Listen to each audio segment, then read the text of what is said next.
All right, so this video is going to focus on Graham's law and just the rate at which gases are able to travel. So diffusion is the equivalent to the rate of mixing of gases, having them interspersed with one another, and effusion is having the gases be able to move from a tiny space in their container into an open environment.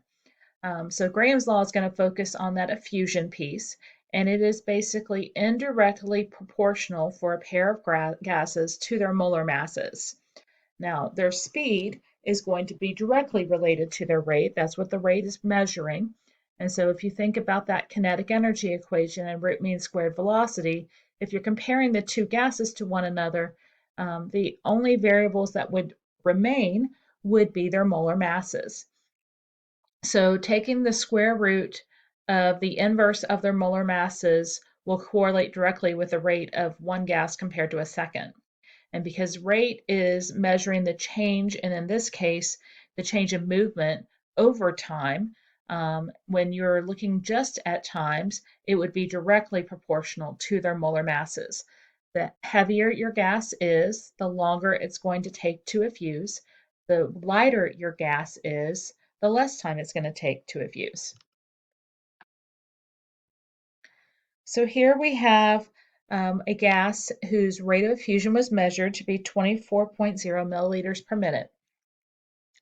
Another gas under the same conditions, this one's methane, had a rate of effusion of 47.8 milliliters per minute. So it had a quicker rate.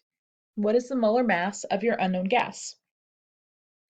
It really doesn't matter which one you set as 1 and which one you set as 2, as long as you know which one you have labeled as 1 and which one you have labeled as 2.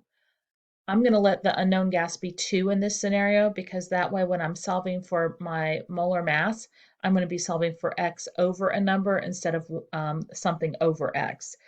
Just in terms of the mathematics, it's going to make my life a little bit less painful, or at least how I tend to see things. I like them direct.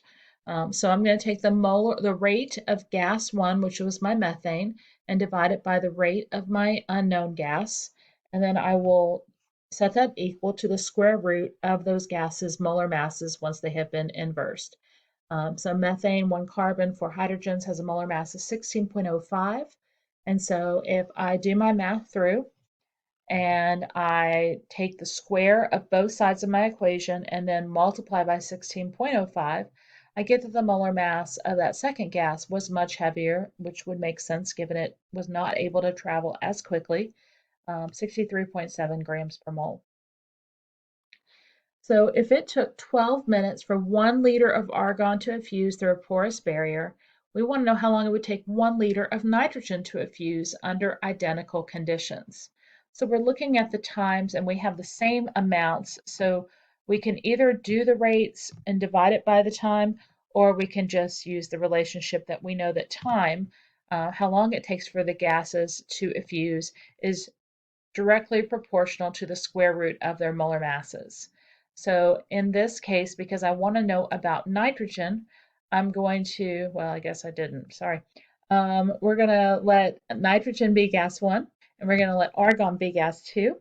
And so if I take the square root of their molar masses, we see that nitrogen has a slightly smaller molar mass than argon, about 3/4 the size of that molar mass. So we would expect it to be able to effuse more quickly, that it would take a smaller period of time to be able to move through.